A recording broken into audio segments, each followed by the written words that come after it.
The last outpost.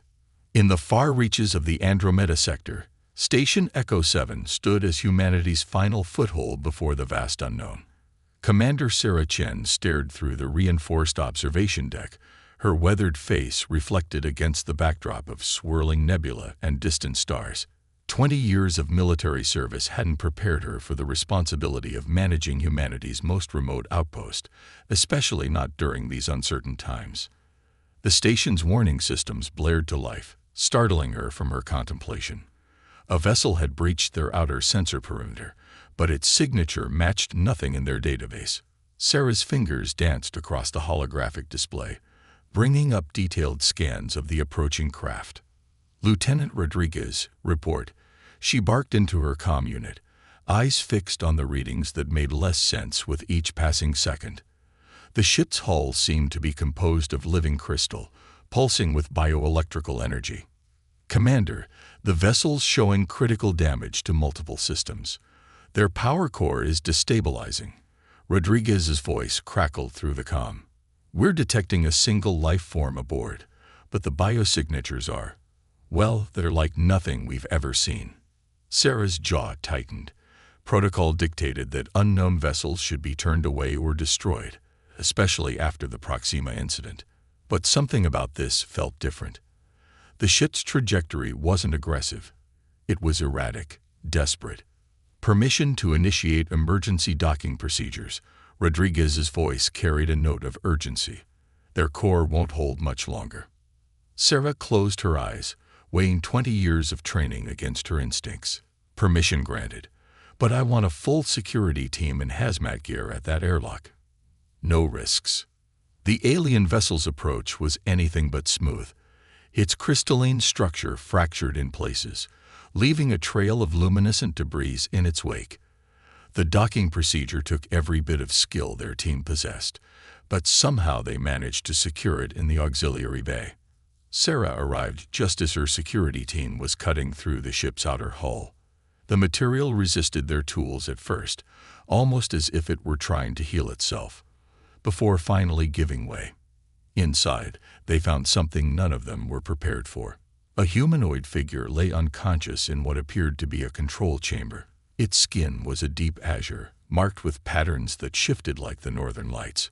What truly caught Sarah's attention were the crystalline growths that seemed to be both armor and interface, integrating seamlessly with the ship itself. Medical team, move in, Sarah ordered, watching as her staff carefully extracted the alien from its partially melded state with the vessel. As they lifted the being onto a containment stretcher, its eyes flickered open for just a moment, revealing irises that swirled like liquid mercury. In that brief moment of consciousness, it spoke, not in words, but in pulses of light that rippled across its skin and the surrounding crystal fragments. Their universal translator struggled before producing a single, haunting phrase. The Void Hunters come. Sarah felt a chill run down her spine as the alien slipped back into unconsciousness. She'd just broken every first contact protocol in the book, and something told her this was only the beginning. As her team rushed the mysterious visitor to medical containment, she couldn't shake the feeling that the universe had just become a much larger, much more dangerous place. The fate of humanity might very well depend on what they learned from their unusual guest, assuming they could keep it alive long enough to communicate, and assuming whatever was hunting it didn't find them first. Echoes of light. The medical bay of Station Echo 7 hummed with unfamiliar energy. Dr. Maya Patel had seen her share of unusual cases during her tenure as chief medical officer, but nothing like this. The alien's crystalline biology defied everything she knew about organic life. Their cellular structure is incredible, Maya muttered, studying the holographic readouts floating above the containment pod. The crystals aren't just armor. They're part of their nervous system. It's like they're a living quantum computer. Commander Chen stood at the observation window, arms crossed. Can you stabilize them? I'm trying, but their system is rejecting our standard treatments. The crash damaged some of their crystal matrices, and there, Maya paused, searching for the right words. They're harmonically out of tune. As if responding to her words, the alien's skin rippled with waves of bioluminescence. The crystals embedded in their body began resonating at a frequency that made the medical equipment whine in protest. Their eyes snapped open, mercury-silver irises focusing on the humans beyond the containment field. This time, the translation came clearer. I am Nexara, of the crystalline Concordat. Your intervention was unexpected. Sarah stepped closer to the containment field. I'm Commander Chen of Station Echo 7. You were badly damaged when we found you. What were you running from? Nexara's expression shifted, crystal fragments realigning like microscopic plates. Not what? Who? The Void Hunters. They seek to harvest our kind. Our crystalline matrices contain properties your species would call miraculous. They want our power, our technology, our very essence. The alien attempted to sit up, but their movements caused several crystal segments to grind discordantly. Maya's instruments screamed warnings as Nexara's vital signs fluctuated wildly. Please, Nexara's voice resonated through the translator. I require harmonization. Without it, my matrices will continue to degrade. Maya looked to Commander Chen, who nodded grimly. Tell us what you need. Your species. You have music, yes. Sound waves that create patterns, harmony. When Sarah nodded, Nexara continued. I need similar resonance, but at a quantum level. My ship contained the necessary equipment. But it's in pieces, Sarah finished. Dr. Patel, work with engineering. See if we can salvage anything useful from their vessel. The next 12 hours became a crash course in xenobiology. While Maya and her team worked to understand Nexara's unique physiology, engineering discovered that parts of the crystalline ship were still active, still singing their strange quantum songs. Lieutenant Rodriguez managed to jury-rig a resonance chamber using salvaged crystal fragments and modified human sonic technology. It wasn't pretty, but the harmonics matched Nexara's bass frequency. As the chamber hummed to life, Nexara's crystal matrices began to realign. The light patterns beneath their skin stabilized, flowing like rivers of starlight. Your adaptation of our technology is impressive, they observed. Few species can comprehend our harmonics, let alone replicate them.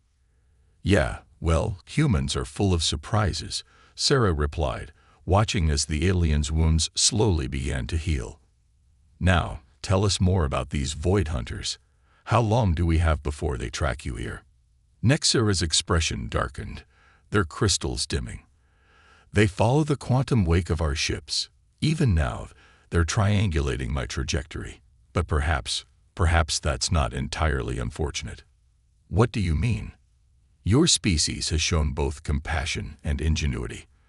The crystalline Concordat has long debated making contact with emerging civilizations, but we feared drawing attention to them.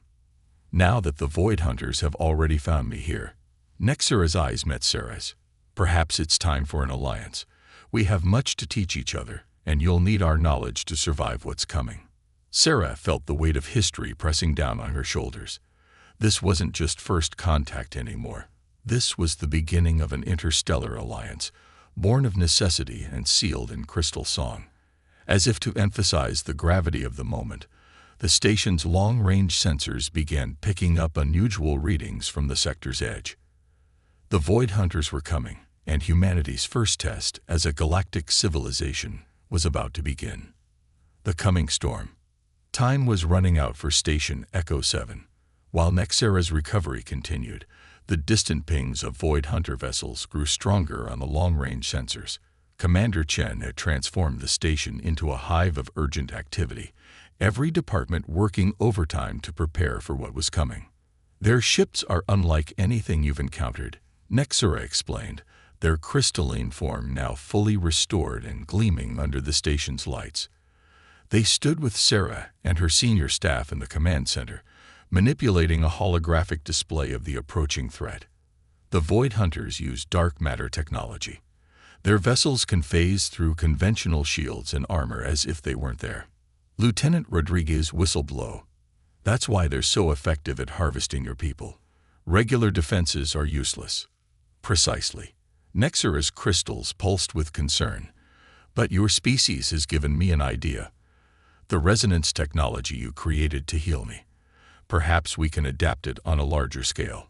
Dr. Pottle leaned forward, her eyes bright with realization. If their ships use dark matter to phase through normal matter, we might be able to create a quantum harmonic field that disrupts their ability to shift states. Like forcing oil and water to mix, Sarah mused. But can we generate a field that large? We'd need to modify the station's power core, Rodriguez said, already running calculations on his datapad. And we'd have to salvage every crystal fragment from Nexera's ship. Even then, we'd only get one shot at this. Sarah studied the tactical display. 3 Void Hunter vessels, represented by ominous black dots, were less than 6 hours away. One shot might be all we need. Get it done. The next few hours were a blur of activity. Engineering teams worked alongside Nexera, integrating crystalline technology with human systems in ways neither species had imagined possible. The station's power core hummed with new frequencies as crystal arrays were installed throughout its superstructure. During a brief break, Sarah found Nexera standing at the observation deck, their gaze fixed on the approaching darkness. Having second thoughts about choosing us as allies? She asked. Nexera's response came with a ripple of iridescent light. On the contrary, your people have accomplished in hours what my species would debate for decades. You see a problem, and simply solve it. It's remarkable. We call it human ingenuity, Sarah smiled. When our backs are against the wall, we get creative.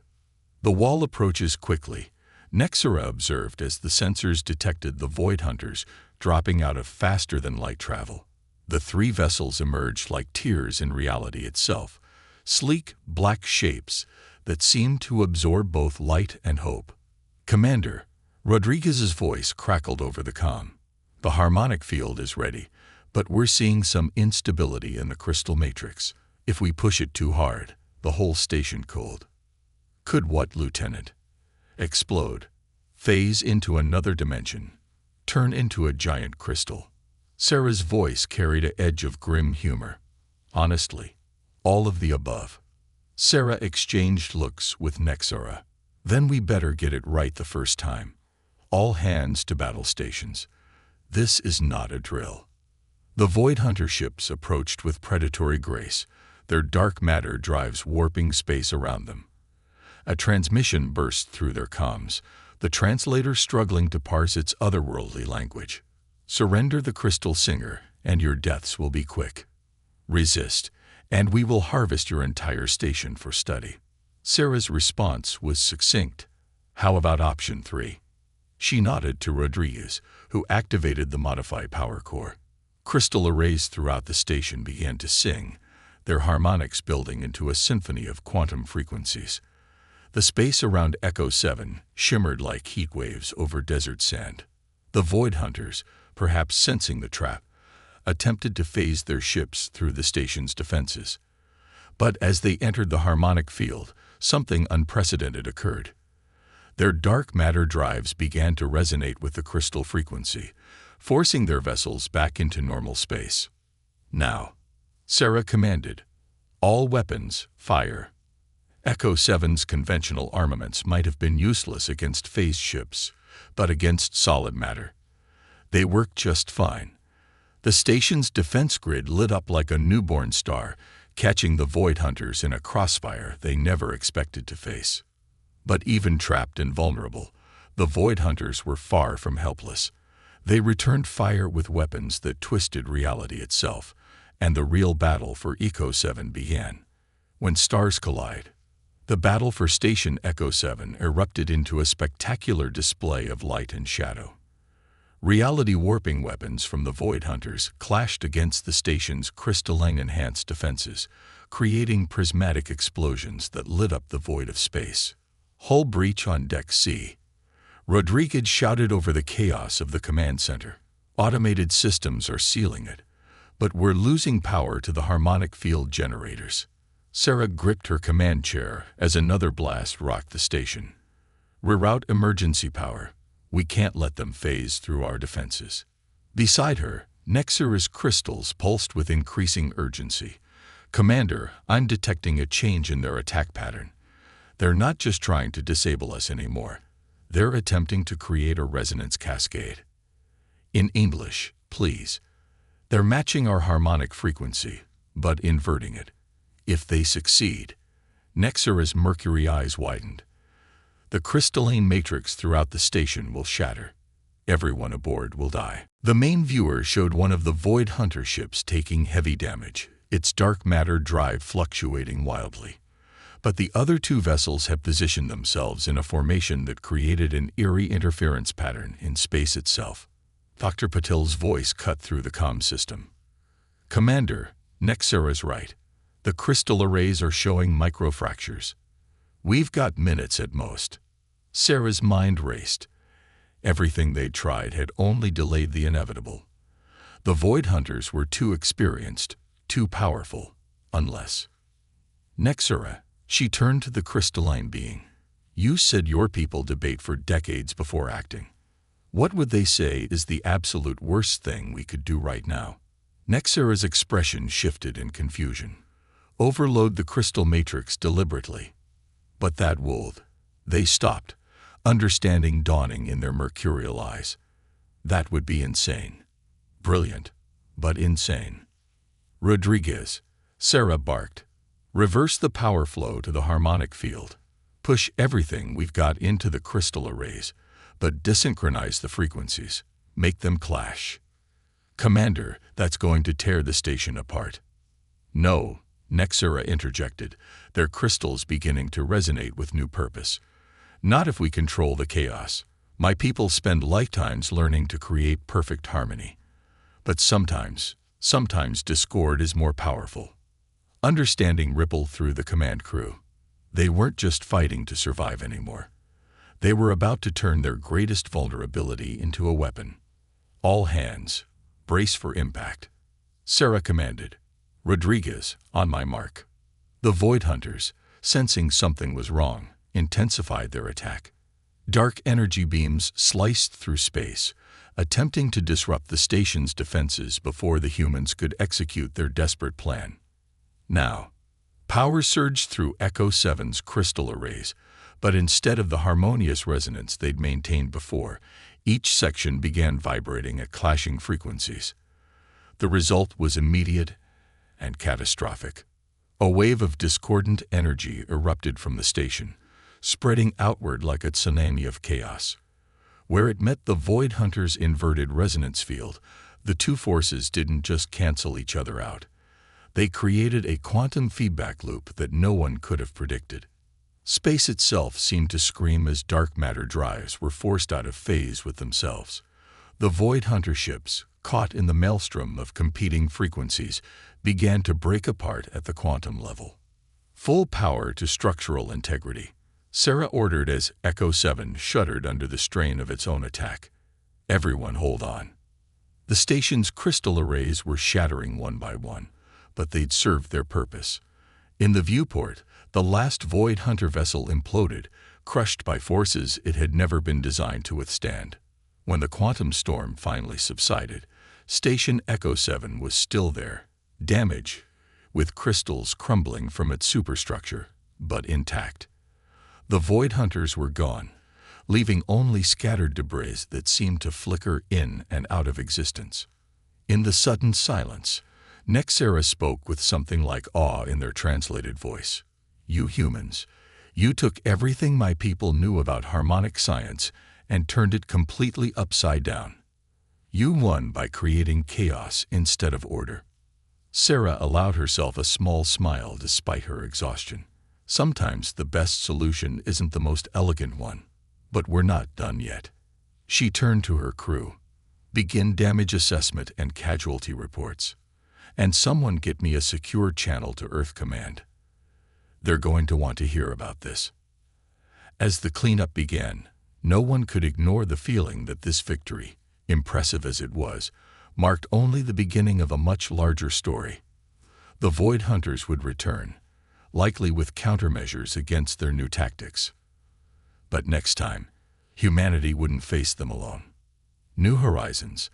In the days following the battle, Station Echo 7 buzzed with activity of a different kind. Repair crews worked alongside hastily arrived representatives from Earth Command, who seemed equally fascinated by the remaining crystal technology and concerned about its implications. Commander Chen stood in her newly rebuilt office, facing down Admiral Harrison and his entourage of scientists and military advisors. The space station's observation window behind her showed the constant stream of supply ships and reinforcements arriving through the sector's jump gate. "Let me get this straight, Commander," Admiral Harrison said, his holographic form pacing the room. "You not only made first contact with an advanced alien species, but also engaged in combat with a hostile force using experimental hybrid technology, all without authorization." "With respect, Admiral, there wasn't time for authorization. The Void Hunters would have harvested a valuable potential ally and gained a foothold in human space," Nexera interrupted, their crystalline form shimmering as they entered the office. The Earth Command officials tensed visibly at their appearance. "Commander Chen's actions saved not only my life, but potentially your entire species from discovery by a hostile force before you were ready." Admiral Harrison's expression remained stern, but there was a glimmer of interest in his eyes. "And you believe these Void Hunters will return?" "They are inevitable." Nexera's patterns pulsed with concern. "But now they will face both our peoples together. Already, my Concordat sends representatives. They are intrigued by humanity's unique approach to our technology." Dr. Patel chose that moment to enter, her tablet displaying complex quantum harmonics. "Admiral, you need to see this. The integration of crystalline tech with our systems isn't just viable. It's revolutionary. The potential applications go far beyond weapons. Medicine, communications, space travel, energy production," Rodriguez added from his station. "The quantum resonance patterns we discovered during the battle. With refinement, they could revolutionize our power grid. Sir, this is a game changer." The Admiral's hologram flickered as he absorbed this information. "The Security Council will need assurances, guarantees that this alliance won't compromise Earth's autonomy." "My people have no interest in conquest," Nexera stated firmly. "We seek harmony, understanding." What Commander Chen and her crew demonstrated was that humans can help us see new possibilities within that harmony. Even in discord, there is potential. Sarah stepped forward. "Admiral, I know we broke protocol, but sometimes the biggest opportunities come from taking calculated risks. The Void Hunters aren't just the Concordat's problem anymore. They're humanity's problem too. We can face that threat alone, or we can embrace this chance to advance both our civilizations." Harrison was quiet for a long moment, studying the various reports streaming across his neural interface. Finally, he nodded. "Very well. Commander Chen, consider Station Echo 7 the official hub for human Concordat relations. We'll begin assembling a permanent diplomatic team." As the hologram winked out, Sarah turned to Nexera. "That went better than expected." "Indeed. Though I sense our real challenges are just beginning."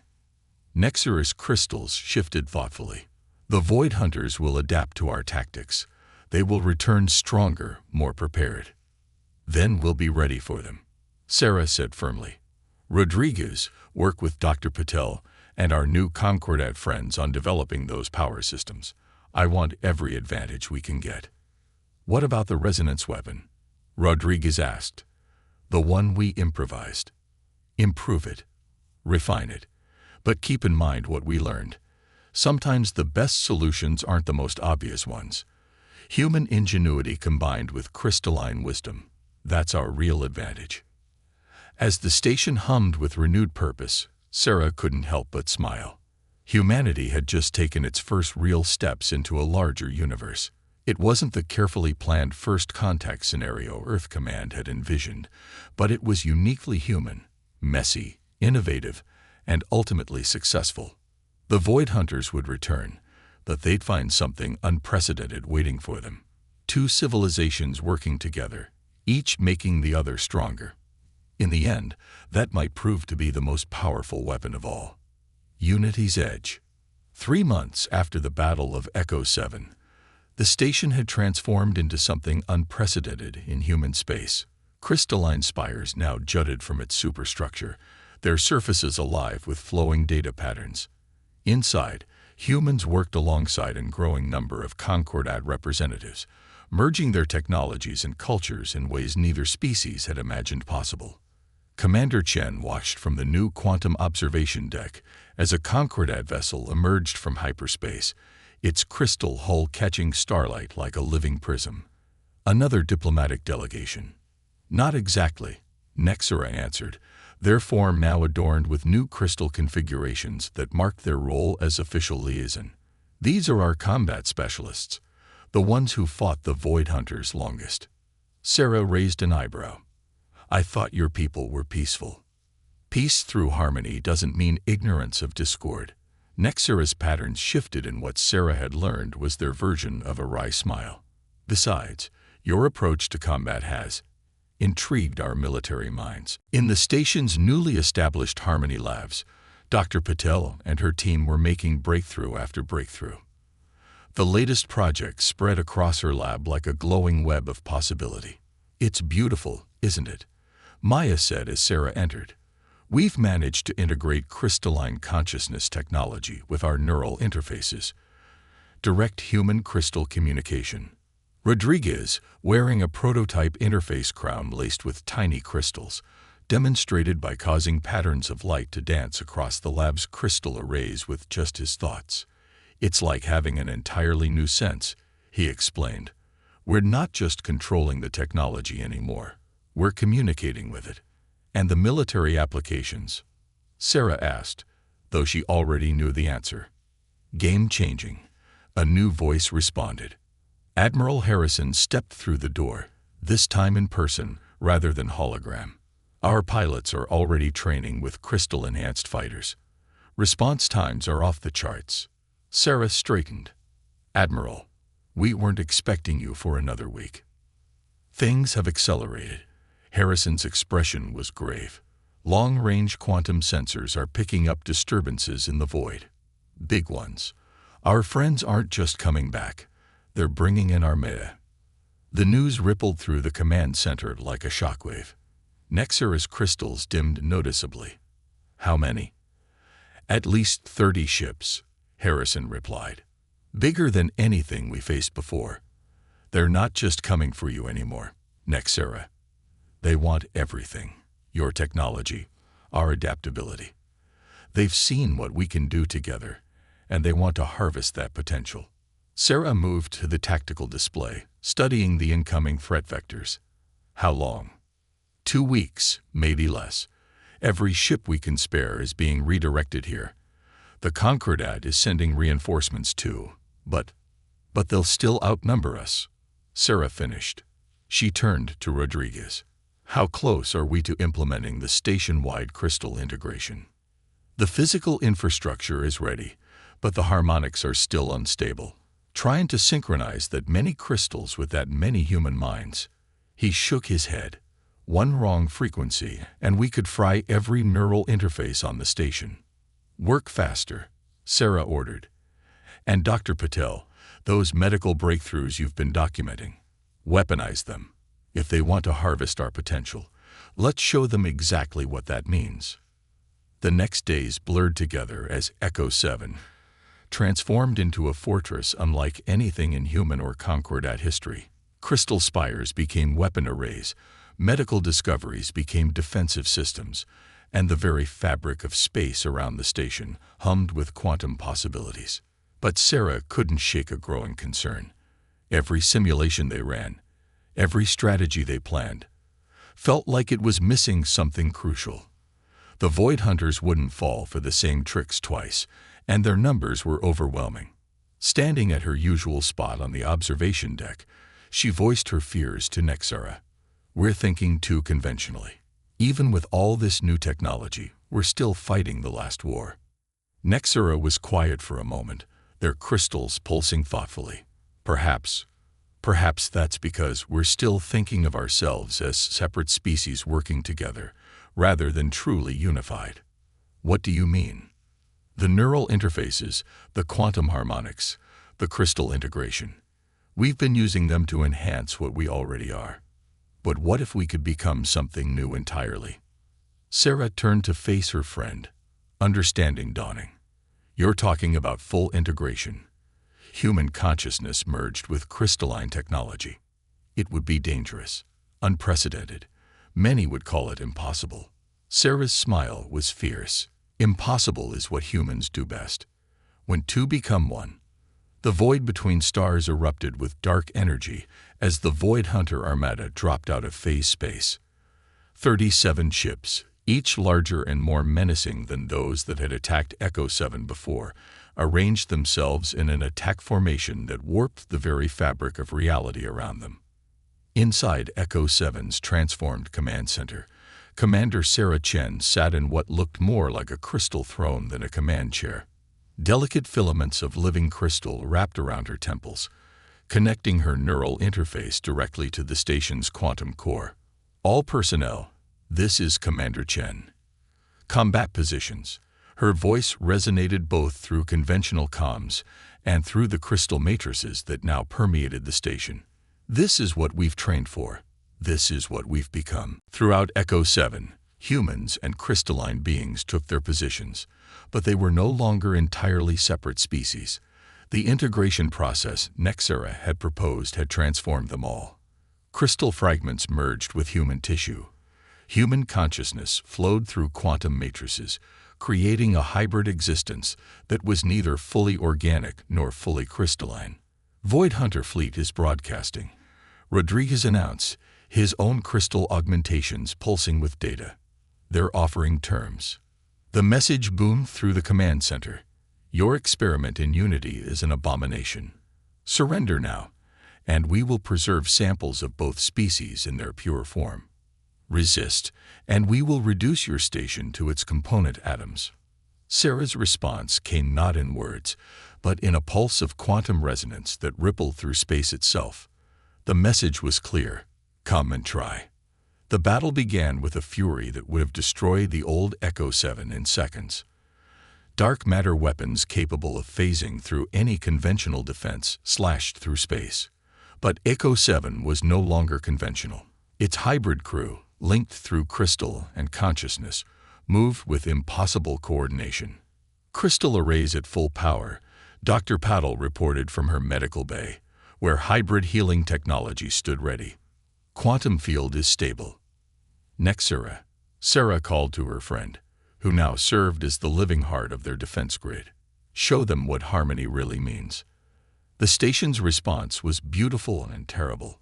Crystal spires pulsed with energy that existed in multiple phases of reality simultaneously. Where before they had fought the Void Hunter's dark matter technology, now they matched it, exceeded it, transformed it. But the enemy had indeed learned from their last encounter. Their attacks came in complex patterns designed to disrupt the quantum harmonics that powered Echo 7's defenses. Sections of the station began to strain under the assault. They're trying to force a resonance cascade, Rodriguez warned. Just like before, but stronger. Sarah closed her eyes, feeling the station's systems through her neural link. No, they're trying to separate us, break our connection. They still don't understand. Through their shared consciousness, she reached out to every hybrid crew member. Everyone, remember your training. Remember who we are, not human, not crystalline, but something new, something they can't predict. As if orchestrated by some cosmic conductor, the entire station's crew acted as one. Human intuition merged with crystalline precision. The quantum field around Echo 7 didn't just resist the Void Hunter's attacks. It absorbed them, transformed them, reflected them back with human creativity and crystalline power. The first Void Hunter ship fell not to conventional weapons, but to its own dark matter drive, turned inside out by forces it couldn't comprehend. The second and third followed quickly, their attempts to phase through reality turned against them by beings who now existed in multiple states themselves. They're retreating, Rodriguez called out, but Sarah wasn't listening. Through the crystal network, she sensed something bigger building. "No," she said, her voice resonating through crystal and space. "No more retreats. No more harvests. No more fear." With a thought that was both human and crystal, both individual and collective, she activated Echo 7's final defense. The station's quantum core pulsed with unprecedented power, creating a cascade of possibilities that rippled through space-time itself. The Void Hunters found themselves trapped in a quantum maze of their own making, their dark matter technology creating feedback loops that they couldn't escape. Ship after ship winked out of existence, not destroyed but transformed, their very essence scattered across dimensions they had sought to master. When the light faded and space returned to normal, the Void Hunter armada was gone. Echo 7 stood triumphant, its hybrid crew forever changed, but unquestionably stronger. In the aftermath, as repair crews worked and Earth Command scrambled to understand exactly what had happened, Sarah stood with Nexara on their favorite observation deck. "We're not going back, are we?" she asked, watching her crystalline augmentations shimmer in the starlight. "Humans and crystalline. We've created something entirely new." Nexara's response carried both joy and wonder. "Why would we want to go back? This is evolution, Sarah. This is transcendence. And it's only the beginning." Out in the void, the twin suns of Cardi 6 cast their light across the transformed station, its crystal spires now permanent testaments to what happens when two species dare to become something more. The Void Hunters had sought to harvest their potential. Instead, they had catalyzed the next step in both species' evolution. Humanity had not just reached the stars, they had become one with them. And somewhere in the infinite darkness of space, other species watched, wondering what this new hybrid civilization might become. The end.